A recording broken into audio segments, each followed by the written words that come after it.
Online जानकारी news में आप सभी का स्वागत है। तो फाइनली महाराष्ट्र के मुसलमानों की कोर्ट से कुर्बानी को लेकर के बड़ी जीत हुई है। आप सब जानते हैं महाराष्ट्र में पहले ही मंडियों को 3 तारीख से 8 तारीख तक बंद कर दिया गया था, यह कहकर के कि प्रतिबंधित जानवर पर कुर्बानी ना हो सके, इस पर लगाम लगाने के लिए यह फैसला लिया गया है महाराष्ट्र सरकार की तरफ से। उसके बाद काफी विवाद खड़ा हुआ। मुस्लिम समुदाय के लोगों ने ऐतराज जताया और कहा कि यह कुर्बानी में खलल डालने की कोशिश है, लेकिन सरकार ने अपना तर्क बरकरार रखा।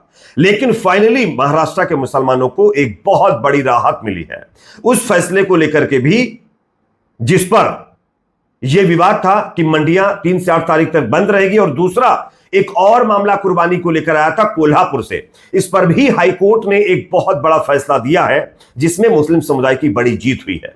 इन दोनों मामलों के बारे में आगे हम आपको थोड़ा डिटेल से जानकारी देंगे कि दरअसल किस तरीके से आखिरकार सरकार को अपने फैसले को वापस लेना पड़ा है। साथ ही साथ कोर्ट ने भी मुस्लिम पक्ष के हक में फैसला दिया है। आगे बढ़ने से पहले आपसे एक छोटी सी रिक्वेस्ट, आपको क्या लगता है दोस्तों, जिस तरीके से प्रतिबंधित जानवर के नाम पर पूरी मंडियां बंद करने का यह फैसला लिया गया था, क्या वाकई यह गलत था?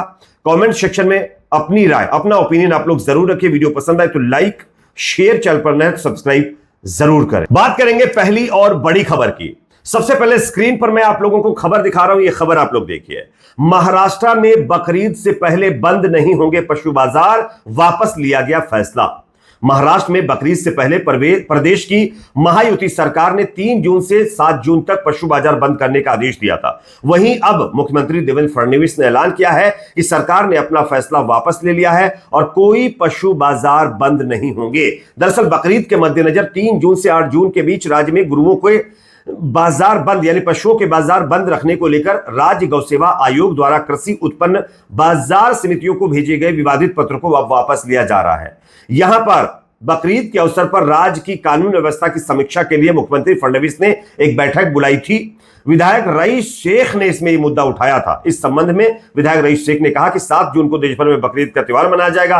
राज्य में गौवंश वध पर पहले से ही कानूनी प्रतिबंध है, लेकिन गौवंश के नाम पर 27 मई को भेजे गए एक पत्र के जरिए राज्य के गोरुओं के बाजार बंद करने का गैर कानूनी आदेश जारी किया गया था। इससे ईद के लिए बकरों की उपलब्धता पर असर पड़ेगा, जिससे मुस्लिम समाज में असंतोष फैल गया है। आज की बैठक में यह फैसला अब पीछे ले लिया गया है और गौ सेवा आयोग की पाबंदी फिलहाल हटा दी गई है।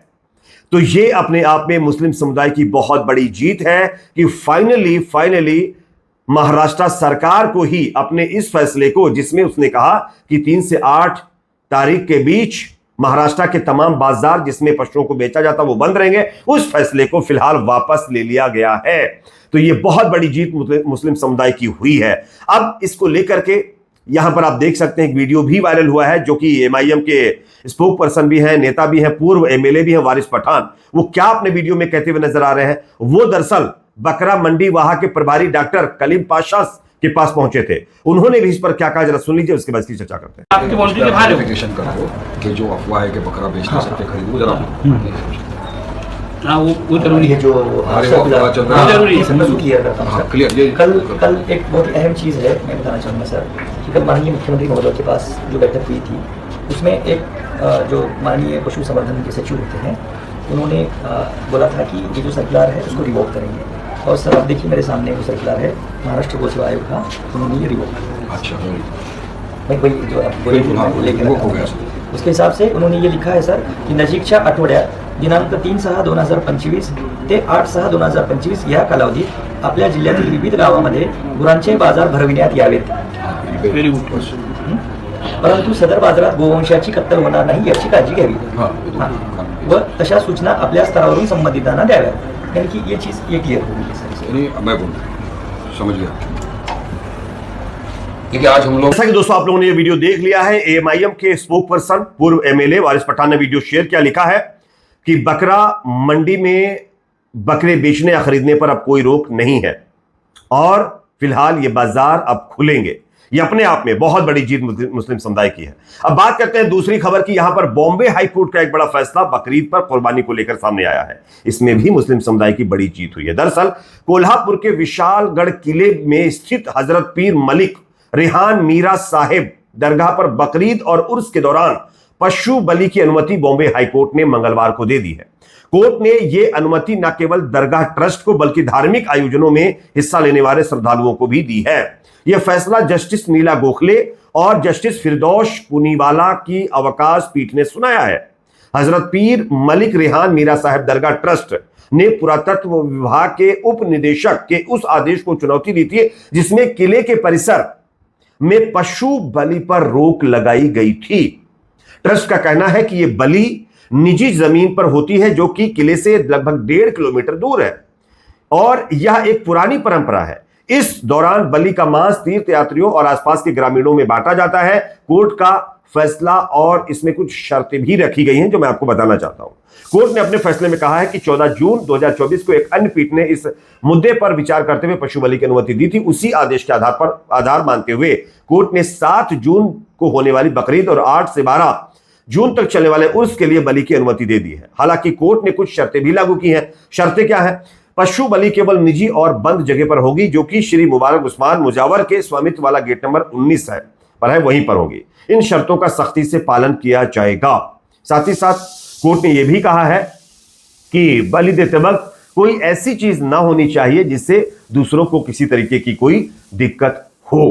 तो आप देख सकते हैं दोस्तों कि दो बड़े मामले जो कि महाराष्ट्र से सामने आए। एक तो सरकार ने अपना फैसला वापस लिया कुर्बानी को लेकर के, जिसमें बाजारों को बंद करने का आदेश दिया गया था, वो वापस ले लिया। उसके बाद अब बॉम्बे हाईकोर्ट ने बकरीद को लेकर के कोल्हापुर विशालगढ़ किले में स्थित हजरत पीर मलिक रेहान मीरा साहब की दरगाह में होने वाली कुर्बानियों पर जो पाबंदी लगाई गई थी उसको भी अब हटा दिया गया है। कोर्ट ने इस पर अपना फैसला देते हुए इस पाबंदी पर जो है रोक हटा दी है। तो यह मुस्लिम समुदाय के लिए एक बहुत बड़ी जीत है। वैसे आप सब जानते हैं दोस्तों कि ये जो कुर्बानी में हल्ला मचाने वाले लोग अब गुफाओं से निकलकर बाहर आए हैं ना, यकीन मानिए ये लोग आप थोड़े दिन के बाद देखिएगा, जब कुर्बानी का टाइम निकल जाएगा, ये खुद ही होटल में बैठकर मटन सूतते आपको नजर आ जाएंगे। ये खुद मटन भर भर के खाएंगे। लेकिन दरअसल इनको एक मुद्दा चाहिए विवाद का, वो किसी भी तरीके का क्यों ना हो, ये उठा करके किसी ना किसी फेस्टिवल में घुसाने की कोशिश करते हैं। आप सब जानते हैं इस देश में अगर मीट खाने की बात आती है तो 70% के करीब हिंदू समुदाय के लोग ही मीट खाते हैं, जबकि 30% मुस्लिम समुदाय के लोग। तो आप समझिए कि मीट कौन सबसे ज्यादा खाता है। लेकिन उसके बावजूद भी जब ईद बकरीद का ऐसा मौका आता है तो ज्ञान देने के लिए कई लोग आ जाते हैं। उसके बाद उनका पता नहीं चलता, वो फिर गुफा में चुप जाते हैं जाकर के। जब होली का फेस्टिवल होता है तब भी खूब बकरे कटते हैं धूमधाम से, वहां पर ये नहीं निकलते हैं गुफा से। लेकिन जैसे ही बकरीद या कोई मुस्लिम फेस्टिवल आता है तब गुफाओं से बाहरी लोग आ जाते हैं। खैर, इस पर आपकी क्या राय कमेंट सेक्शन में जरूर रखिए। वीडियो पसंद आए तो लाइक शेयर, चैनल पर नए सब्सक्राइब जरूर।